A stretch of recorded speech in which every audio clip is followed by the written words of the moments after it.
ನಮಸ್ಕಾರ. ಕನ್ನಡ ಒನ್ ನ್ಯೂಸ್ಗೆ ಸ್ವಾಗತ. ನಾನು ನಿಮ್ಮ ಭಾಗ್ಯನಾರಾಯಣ ಬೊಗ್ಗವರಪು. ಇವತ್ತು ಬೆಳಗ್ಗೆ 8:45 ಸಮಯಕ್ಕೆ ಅಂದಾಜು ಮಹಾರಾಷ್ಟ್ರದ ಉಪಮುಖ್ಯಮಂತ್ರಿ ಹೋಗ್ತಿದ್ದಂತಹ ಚಾರ್ಟರ್ಡ್ ಫ್ಲೈಟ್ ಕ್ರ್ಯಾಶ್ ಆಗುತ್ತೆ, ದುರ್ಘಟನೆಗೆ ಒಳಗಾಗುತ್ತೆ. ಅದರಲ್ಲಿ ಮಹಾರಾಷ್ಟ್ರದ ಉಪಮುಖ್ಯಮಂತ್ರಿ ಅಜಿತ್ ಪವಾರ್ ಅವರು ನಿಧನರಾಗ್ತಾರೆ. ಅವರ ಜೊತೆಯಲ್ಲಿದ್ದಂತಹ 4 ಜನ, 2 ಪೈಲಟ್ಟು, ಕೋ ಪೈಲಟ್ಟು, ಅಲ್ಲಿದ್ದಂತಹ ಸ್ಟಾಫು ಮತ್ತು ಇವರ ಸೆಕ್ಯೂರಿಟಿ ಆಫೀಸರ್ ಎಲ್ಲರೂ ಸಹ ಸಾವನ್ನು ಅಪ್ತಾರೆ. ಸೊ ಆ ದುರ್ಘಟನೆಯ ವಿವರಗಳನ್ನು ಕೊಡ್ತೀನಿ. ಏನೇನಾಯಿತು, ಯಾವ ಫ್ಲೈಟು, ಅದ್ರ ಬಗ್ಗೆ ಇರುವಂತಹ ಮಾಹಿತಿಯನ್ನು ಇಲ್ಲಿಯವರೆಗೆ ಅನ್ನೋದ್ರ ಬಗ್ಗೆ ತಿಳಿಸ್ತೀನಿ. ಅದರ ಜೊತೆಗೆ ಇದು ಅಪಘಾತನ ಅಥವಾ ಸಂಚೋ ಅನ್ನುವಂತಹ ಪ್ರಶ್ನೆಗಳನ್ನು ಸಹ ಸಾಕಷ್ಟು ಜನ ಎತ್ತುತ್ತಾ ಇದ್ದಾರೆ. ಅದರ ಕುರಿತಾಗಿ ಇಲ್ಲಿಯವರೆಗೆ ಏನೆಲ್ಲ ಹೇಳಿಕೆಗಳು ಬಂದಿದ್ದಾವೆ ಮತ್ತು ಇಂತಹ ಒಂದು ಸೊಫಿಸ್ಟಿಕೇಟೆಡ್ ಹೈ ಟೆಕ್ನಾಲಜಿ ಇರುವಂತಹ ಏರ್ಕ್ರಾಫ್ಟ್ ಏನಿದೆ, ಸಣ್ಣದಾದರೂ ಸಹ ಅದು ಪತನ ಆಗೋದಕ್ಕೆ ಸಾಧ್ಯನೇ ಇಲ್ಲ ಅಂತ ಎಕ್ಸ್ಪರ್ಟ್ಗಳು ಹೇಳ್ತಿದ್ದಾರೆ. ಅವರೇನು ಹೇಳ್ತಿದ್ದಾರೆ ಅದನ್ನು ಸಹ ನೋಡುವಂಥ ಪ್ರಯತ್ನವನ್ನು ಮಾಡೋಣ. ಸೊ ಇವತ್ತು ಬೆಳಗ್ಗೆ ಎಲ್ಲ ಕಡೆ ಫ್ಲ್ಯಾಶ್ ನ್ಯೂಸ್ಗಳು ಬಂದಿದ್ದು, ಮಹಾರಾಷ್ಟ್ರದ ಉಪಮುಖ್ಯಮಂತ್ರಿ ಅಜಿತ್ ಪವಾರ್ ಹೋಗ್ತಾ ಇದ್ದಂತಹ ಚಾರ್ಟರ್ಡ್ ಫ್ಲೈಟು ಪತನ ಆಗಿದೆ, ಅದರಲ್ಲಿ ಅವರು ಸಾವನ್ನಪ್ಪಿದ್ದಾರೆ ಅಂತ. ಸೊ ಏನಾಯಿತು, ಬೆಳಗ್ಗೆ 8:10 ಅವರು ಮುಂಬೈನಿಂದ ತಮ್ಮ ಕ್ಷೇತ್ರವಾದಂತಹ ಬಾರಾಮತಿಗೆ ಹೊರಟಿರ್ತಾರೆ. ಬಾರಾಮತಿಯಲ್ಲಿ ಮತ್ತು ಸುತ್ತಮುತ್ತಲ ಪ್ರದೇಶಗಳಲ್ಲಿ ಲೋಕಲ್ ಬಾಡಿ ಎಲೆಕ್ಷನ್ಸ್ ಇರ್ತವೆ, ಅವುಗಳ ತಯಾರಿಗೆ ಪ್ರಚಾರಕ್ಕೆ ಅಂತ ಅಲ್ಲಿಗೆ ಹೋಗ್ತಿದ್ದಾರೆ ಅಂತ ಮಾಹಿತಿ. ಸೊ 8:10 ಮುಂಬೈನಿಂದ ಅದು ಹಾರುತ್ತೆ, ಸಣ್ಣ ಏರ್ಪ್ಲೇನು. 9 ಪ್ರಯಾಣಿಕರನ್ನು ಪ್ಲಸ್ ಸಿಬ್ಬಂದಿಯನ್ನು ತೆಗೆದುಕೊಂಡು ಹೋಗುವ ಶಕ್ತಿ ಇರುವ ಅಥವಾ ಆಸನಗಳ ವ್ಯವಸ್ಥೆ ಇರುವಂತಹ ಲಕ್ಸುರಿಯಸ್, ಅದು ಒಳಗಡೆ ಕಂಪ್ಲೀಟಾಗಿ ಲಕ್ಸುರಿ ಆದಂತಹ ಫೆಸಿಲಿಟಿಗಳು ಇದ್ದಾವೆ. ಕೂತ್ಕೊಳ್ಳೋಕ್ಕಾಗಲಿ, ಇಡೀ ಇಂಜನ್ ಆಗಲಿ ಎಲ್ಲವೂ ಸಹ ದೊಡ್ಡ ಹೈಟೆಕ್ ಒಂದು ಸಣ್ಣ ವಿಮಾನ. ಅದು ಲಿಯರ್ ಜೆಟ್ 45 ಅಂತ ಅದನ್ನು ಕರೆದಿದ್ದಾರೆ. VSR ಅನ್ನುವಂಥ ಕಂಪನಿ ಅದನ್ನು ಕಾರ್ಯಾಚರಣೆ ಮಾಡಿಕೊಂಡಿರುತ್ತೆ, ಬಾಡಿಗೆ ಕೊಡುತ್ತೆ, ಯಾರಿಗೆ ಬೇಕಾದ್ರೂ ಬಾಡಿಗೆ ಕೊಡುತ್ತೆ.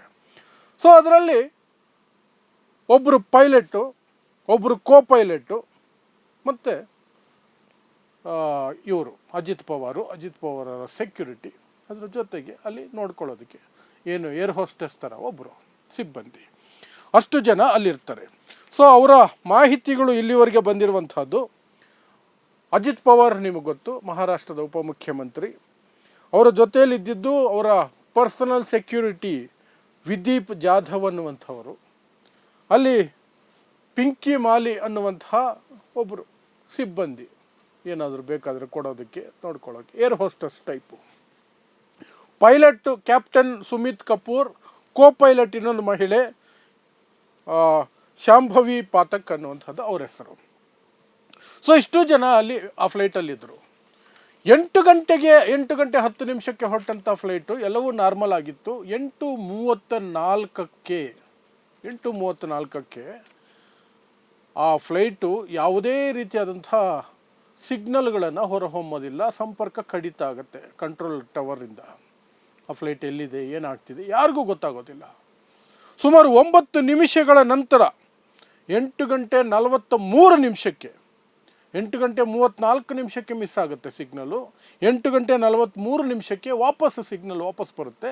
ಆಲ್ಮೋಸ್ಟ್ ಬಾರಾಮತಿ ಬಳಿ ಬಂದಿರ್ತಾರೆ. ಈಗ ಬರ್ತಿರುವಂತಹ ಮಾಹಿತಿ, ಬಾರಾಮತಿಯಲ್ಲಿರುವಂತಹ ಸಣ್ಣ ಏರ್ಪೋರ್ಟ್ನಲ್ಲಿ ಈ ಫ್ಲೈಟನ್ನು ಇಳಿಸುವ ಪ್ರಯತ್ನವನ್ನು ಮಾಡಲಾಯಿತು. ಮೊದಲ ಅಟೆಂಪ್ಟ್ ಫೇಲ್ ಆಯಿತು, ಮತ್ತೆ ಮೇಲಕ್ಕೆ ಹೋಯಿತು. ಎರಡನೇ ಅಟೆಂಪ್ಟ್ ಮಾಡೋದಕ್ಕೆ ಒಂದು ರೌಂಡ್ ಹಾಕ್ಕೊಂಡು ಬರ್ತು. ಯೂಶ್ವಲ್ ಆಗಿ ಅದಾಗುತ್ತೆ. ಫಸ್ಟ್ ಅಟೆಂಪ್ಟ್ ಆಗಿಲ್ಲ ಅಂದರೆ ಕಾನ್ಫಿಡೆಂಟ್ ಇಲ್ಲ ಪೈಲಟು, ಅಥವಾ ಏನು ರನ್ವೇ ಏನಿದೆ ಅದು ಮಿಸ್ ಆಗ್ತಿದೆ, ಇನ್ನೇನೋ ಪ್ರಾಬ್ಲಮ್ಮು ಇಲ್ಲ, ತುಂಬ ಸ್ಪೀಡ್ ಜಾಸ್ತಿ ಇದೆ, ಅಥವಾ ತುಂಬ ಮುಂದಕ್ಕೆ ಬಂದುಬಿಟ್ಟಿದ್ದೀನಿ ಲ್ಯಾಂಡಿಂಗ್ ಸ್ಪೇಸಲ್ಲಿ, ಏನೋ ಒಂದು ಕಾರಣಕ್ಕೆ ಈ ರೀತಿ ಆಗುತ್ತೆ. ದೊಡ್ಡ ದೊಡ್ಡ ಫ್ಲೈಟ್ಗಳು ಆಗ್ತವೆ. ಮತ್ತೆ ವಾಪಸ್ ಮೇಲಕ್ಕೆ ಹೋಗ್ತಾರೆ, ಒಂದು ರೌಂಡ್ ಹಾಕ್ಕೊಂಡು ಮತ್ತೆ ಅಲ್ಲಿಗೆ ಲೈನ್ ಅಪ್ ಆಗ್ತಾರೆ, ಇಳಿಸುವಂತಹ ಎರಡನೇ ಬಾರಿ ಇಳಿಸುವಂತಹ ಪ್ರಯತ್ನವನ್ನು ಇದು ಮಾಡ್ತಿತ್ತು ಕ್ರ್ಯಾಶ್ ಆದಾಗ ಅನ್ನುವಂಥದ್ದು ಈಗ ಬರ್ತಿರುವಂಥ ಮಾಹಿತಿ. ಹಾಗಾದರೆ ಇದರಲ್ಲಿ ಏನೋ ಟೆಕ್ನಿಕಲ್ ಸಮಸ್ಯೆ ಇತ್ತ ಅಂದರೆ ಇಲ್ಲ, ಪೈಲಟ್ಟು ಯಾವುದೇ ಸಮಸ್ಯೆಯನ್ನು ರಿಪೋರ್ಟ್ ಮಾಡಿಲ್ಲ ಕಂಟ್ರೋಲ್ ಟವರ್ಗೆ. ಯೂಶ್ವಲ್ ಆಗಿ ಏನಾದರೂ ಸಣ್ಣ ಸಮಸ್ಯೆ ಇದ್ದರೂ ಸಹ ಮೇಡೆ ಮೇಡೆ ಮೇಡೆ ಅನ್ನುವಂಥ ಘೋಷಣೆಯನ್ನು ಕೂಗ್ತಾರೆ. ಅದು ಕೂಗಿದ ತಕ್ಷಣ ಇಲ್ಲಿ ಎಲ್ಲರೂ ಅಲರ್ಟ್ ಆಗ್ತಾರೆ, ಅದಕ್ಕೆ ಬೇಕಾದ ಸಿದ್ಧತೆಗಳು ಮಾಡ್ಕೊಳ್ತಾರೆ. ಇನ್ ಕೇಸ್ ಅದು ಕ್ರ್ಯಾಶ್ ಲ್ಯಾಂಡ್ ಆದರೆ ಅಲ್ಲಿಗೆ ಆ್ಯಂಬುಲೆನ್ಸು, ಈ ವಾಟರ್ ಜೆಟ್ಗಳು, ಫೈರ್ ಇಂಜಿನ್ಸು, ಬೇರೆ ಏನೇನು ಬೇಕು ಅದಕ್ಕೆ ತಯಾರಿಗಳನ್ನು ನಡೆಸ್ಕೊಳ್ತಾರೆ, ಮತ್ತು ಪೈಲಟ್ ಜೊತೆಯಲ್ಲಿ ಸಂವಾದದಲ್ಲಿರ್ತಾರೆ, ಪೈಲಟ್ಗೆ ಪ್ರಿಫರೆನ್ಸ್ ಕೊಡ್ತಾರೆ, ಬೇರೆ ಎಲ್ಲ ಫ್ಲೈಟ್ಗಳನ್ನು ಡೈವರ್ಟ್ ಮಾಡಿ ಅಲ್ಲಿ ಇಳಿಸೋದಕ್ಕೆ ಅವಕಾಶ ಮಾಡಿಕೊಡ್ತಾರೆ, ಏನೆಲ್ಲ ಮಾಡಬೇಕೋ ಮಾಡ್ತಾರೆ. ಬಟ್ ಆ ರೀತಿಯಾದಂತಹ ಯಾವುದೇ ಡಿಸ್ಟ್ರೆಸ್ ಸಿಗ್ನಲ್ ಅಂತ ಕರೀತಾರೆ, ಡಿಸ್ಟ್ರೆಸ್ ಸಿಗ್ನಲನ್ನು ಪೈಲಟ್ಗಳು ಕೊಡಲೇ ಇಲ್ಲ.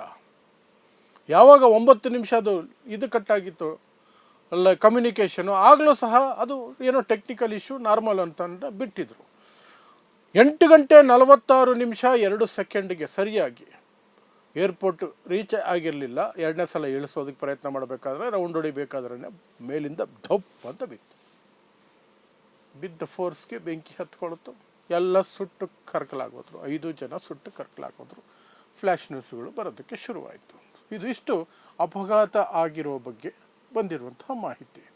ಇನ್ನು ಎಕ್ಸ್ಪರ್ಟ್ಗಳು ಹೇಳ್ತಾರೆ, ಈ ಏರೋಪ್ಲೇನ್ ಏನಿದೆಯಲ್ಲ ಸಣ್ಣದಾದ್ರೂ ಬಹಳ ಪವರ್ಫುಲ್ ಏರೋಪ್ಲೇನ್, 2 ಇಂಜನ್ ಇದೆ. ಒಂದು ಇಂಜನ್ ಫೇಲ್ ಆದರೆ ಇನ್ನೊಂದು ಇಂಜನಲ್ಲಿ ಓಡುತ್ತೆ.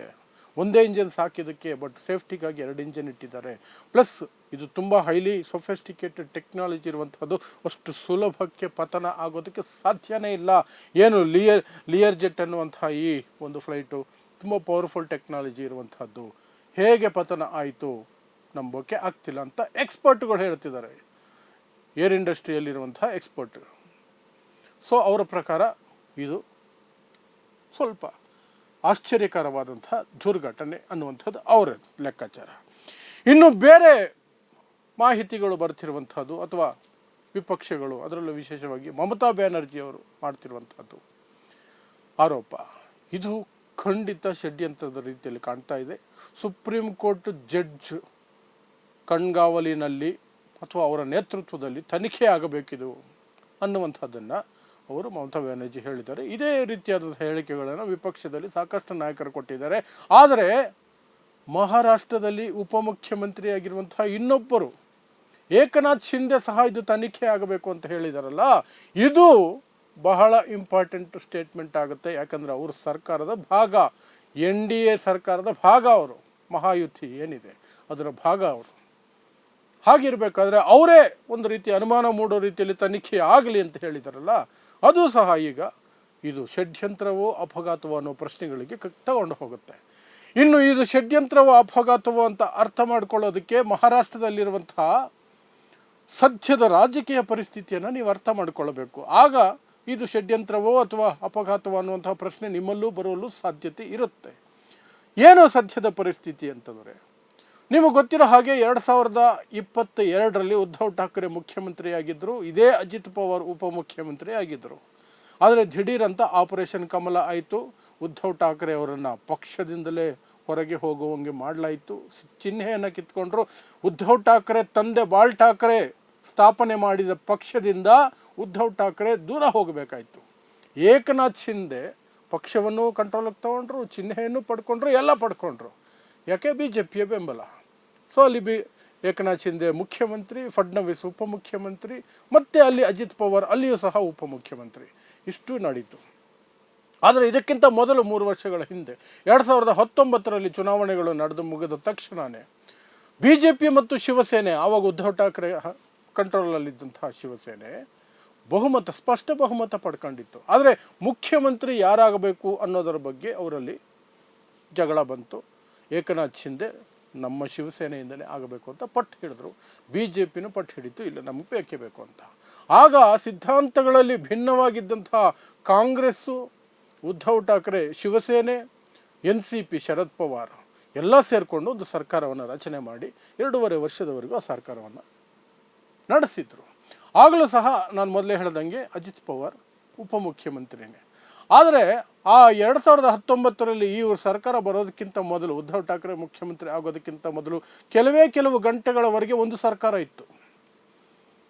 ಕೆಲವು ಗಂಟೆಗಳು ಒಂದು ಸರ್ಕಾರ ಇತ್ತು. ಏನು? ಫಡ್ನವೀಸು ಮತ್ತು ಅಜಿತ್ ಪವಾರ್, ಶರದ್ ಪವಾರ್ಗೆ ಗೊತ್ತಿಲ್ಲದೇನೆ NCP ಅಜಿತ್ ಪವಾರ್ BJP ಜೊತೆ ಕೈ ಜೋಡಿಸಿ ಬೆಳ್ಳಂಬೆಳಗ್ಗೆ 5 ಗಂಟೆಗೂ ಏನೋ ಪ್ರಮಾಣ ವಚನ ಸ್ವೀಕರಿಸಿದ್ರು, ಉಪಮುಖ್ಯಮಂತ್ರಿಯಾಗಿ. ಬಟ್ ಆಮೇಲೆ ನಂಬರ್ಗಳು ಕೂಡಿ ಬರಲಿಲ್ಲ. ಕೆಲವೇ ಗಂಟೆಗಳಲ್ಲಿ ಆ ಸರ್ಕಾರ ಪತನ ಆಯಿತು. ಎಲ್ಲವೂ ರಾಜಕೀಯ ಸನ್ನಿವೇಶವನ್ನು ವಿವರಿಸೋದಕ್ಕೆ ನಿಮ್ಗೆ ಅರ್ಥ ಆಗ್ತಾ ಹೋಗುತ್ತೆ. ಸೊ 2019ರ ಮೊದಲ ಅಟೆಂಪ್ಟ್ ಫೇಲ್ ಆಗುತ್ತೆ BJPದು. 2ನೇ ಅಟೆಂಪ್ಟ್ ಅದು ಅಟ್ಟರ್ ಫೇಲ್ ಆಗುತ್ತೆ. ಉದ್ಧವ್ ಠಾಕ್ರೆ ಮುಖ್ಯಮಂತ್ರಿ ಆಗ್ತಾರೆ. ಆ ನಂತರ 2022ರಲ್ಲಿ ದೊಡ್ಡ ಆಪರೇಷನ್ ನಡೆಯೋದು. NCP ಪಕ್ಷವನ್ನು ಶರದ್ ಪವಾರಿಂದ ಅಜಿತ್ ಪವಾರ್ ಕಿತ್ಕೊಳ್ತಾರೆ. ಈ ಕಡೆ ಶಿವಸೇನೆಯನ್ನು ಉದ್ಧವ್ ಠಾಕ್ರೆಯಿಂದ ಏಕನಾಥ್ ಶಿಂದೆ ಕಿತ್ಕೊಳ್ತಾರೆ. ಅಜಿತ್ ಪವಾರ್ಗೆ ಏನಕ್ಕೆ ಅಂತಹ ಅನಿವಾರ್ಯತೆ? ಯಾರು ಸರ್ಕಾರ ರಚನೆ ಮಾಡಿದ್ರು? BJPಯವರು ಬೆಳಗ್ಗೆ 4 ಗಂಟೆಗೆ ಬನ್ನಿ ಪ್ರಮಾಣ ವಚನಕ್ಕೆ ಬಂದರು. ಯಾಕೆ ಓಡೋಗಿದ್ದು? ಯಾರಿಗೂ ತಿಳಿಸ್ತೆ ಶರದ್ ಪವಾರನ್ನು ಎದುರಾಕೊಂಡು ಓಡೋಗಿದ್ದು ಏನಕ್ಕೆ ಅಂದರೆ ಅಜಿತ್ ಪವಾರ್ ಮೇಲೆ ಸಾಕಷ್ಟು ಭ್ರಷ್ಟಾಚಾರದ ಆರೋಪಗಳಿತ್ತು. ಸಣ್ಣ ಪುಟ್ಟ ಅಮೌಂಟ್ಗಳಲ್ಲ, ಸಾವಿರಾರು ಕೋಟಿ ರೂಪಾಯಿಗಳ ಭ್ರಷ್ಟಾಚಾರದ ಆರೋಪಗಳಿತ್ತು. ಅದೆಲ್ಲವೂ ಸಹ ಕೇಸುಗಳು ಇತ್ತು. ಆದರೆ ಯಾವಾಗ BJP ಜೊತೆ ಬಂದರು ಆ ಕೇಸುಗಳೆಲ್ಲ ಒಂದು ವಿಡ್ರಾ ಆದವು, ಇನ್ನೊಂದಷ್ಟು ಸೈಲೆಂಟ್ ಆಗೋದು. ನೆಮ್ಮದಿ ಸಿಕ್ತು ಅಜಿತ್ ಪವಾರ್ಗೆ. ಅದೊಂದು ಕಾರಣವನ್ನು ನಾವು ಇಟ್ಕೊಂಡೇ ಹೋಗ್ಬೋದು. ಆ ಕಾರಣಕ್ಕಾಗಿ 2019ರಲ್ಲಿ ಮಧ್ಯರಾತ್ರಿಯಲ್ಲಿ ಕರೆದ್ರು, ಹೋದರು ಪ್ರಮಾಣ ವಚನಕ್ಕೆ. 2022ರಲ್ಲಿ ನಿಮ್ಮ ಚಿಕ್ಕಪ್ಪನಿಗೇನೆ ಮೋಸ ಮಾಡಬೇಕು ಅಂದರೂ ಸಹ ಶರದ್ ಪವಾರ್ಗೆ ಮೋಸ ಮಾಡಿ ಪಕ್ಷನೂ ಕಿತ್ಕೊಂಡು ಚಿಹ್ನೆನೂ ಕಿತ್ಕೊಂಡು ಶರದ್ ಪವಾರ್ಗೆ ಅವಮಾನ ಮಾಡಿದ್ರು. ಆನಂತರ ಮತ್ತೆ ಮೊನ್ನೆ 2024ರಲ್ಲಿ ಇವರು ಮೈತ್ರಿ ಗೆಲ್ತು ಮತ್ತೆ ಉಪಮುಖ್ಯಮಂತ್ರಿಯಾಗಿ ಅಧಿಕಾರ ಸ್ವೀಕರಿಸಿದ್ದಾರೆ. ಆದರೆ 1 ತಿಂಗಳ ಹಿಂದೆ ಮಹಾರಾಷ್ಟ್ರದಲ್ಲಿ ಕಾರ್ಪೊರೇಷನ್ ಎಲೆಕ್ಷನ್ಗಳು ನಡೀತು. ಆ ಕಾರ್ಪೊರೇಷನ್ ಎಲೆಕ್ಷನ್ಗಳಲ್ಲಿ BJPಯ ಜೊತೆ ಅಜಿತ್ ಪವಾರ್ ಹೋಗಲಿಲ್ಲ. BJP ಜೊತೆ ಅಜಿತ್ ಪವಾರ್ ಹೋಗಲಿಲ್ಲ. ಅವರು ಏಕಾಂಗಿಯಾಗಿ ಹೋರಾಟ ಮಾಡಿದ್ರು. BJP ಮತ್ತು ಏಕನಾಥ್ ಶಿಂದೆ ಶಿವಸೇನೆ ಒಟ್ಟಿಗೆ ಹೋಯಿತು. ಈ ಕಡೆ ಕಾಂಗ್ರೆಸ್ಸು ಒಟ್ಟಿಗೆ ಸಪ್ರೇಟಾಗಿ ಹೋಯಿತು. ಈ ಕಡೆ ಶಿವಸೇನೆ ಉದ್ಧವ್ ಠಾಕ್ರೆ ಬಣ ರಾಜ್ ಠಾಕ್ರೆಯೊಂದಿಗೆ ಕೈ ಜೋಡಿಸ್ಕೊಳ್ತು. ಶರದ್ ಪವಾರ್ರೊಂದಿಗೆ ಕೈ ಜೋಡಿಸ್ಕೊಂಡು ಅವರೊಟ್ಟಿಗೆ ಹೋದರು. ಆದರೆ ಯಾರಿಗೂ ಸಹ ಅಷ್ಟೊಂದು ದೊಡ್ಡ ಗೆಲುವು ಸಿಗಲಿಲ್ಲ. ಬಟ್ BJP ಮತ್ತು ಏಕನಾಥ್ ಶಿಂದೆಗೆ ಸಾಕಷ್ಟು ಲಾಭಗಳಾಯಿತು. ಇದರಲ್ಲಿ ಅಜಿತ್ ಪವಾರ್ ಮಾತ್ರ ಒಬ್ಬಂಟಿಯಾಗಿ ಹೋಗಿದ್ರಲ್ಲ, ಆ ಸಂದರ್ಭದಲ್ಲಿ ಅಜಿತ್ ಪವಾರ್ಗೆ ದೊಡ್ಡ ಪೆಟ್ಟು ಬಿತ್ತು. NCPಯ ಭದ್ರಕೋಟೆಗಳಾಗಿದ್ದಂತಹ ಪುಣೆ ಮತ್ತು ಪಿಂಪ್ರಿ ಚಿಂಚ್ವಾಡ್ ಅನ್ನುವಂತಹ ಜಿಲ್ಲೆಗಳಲ್ಲಿ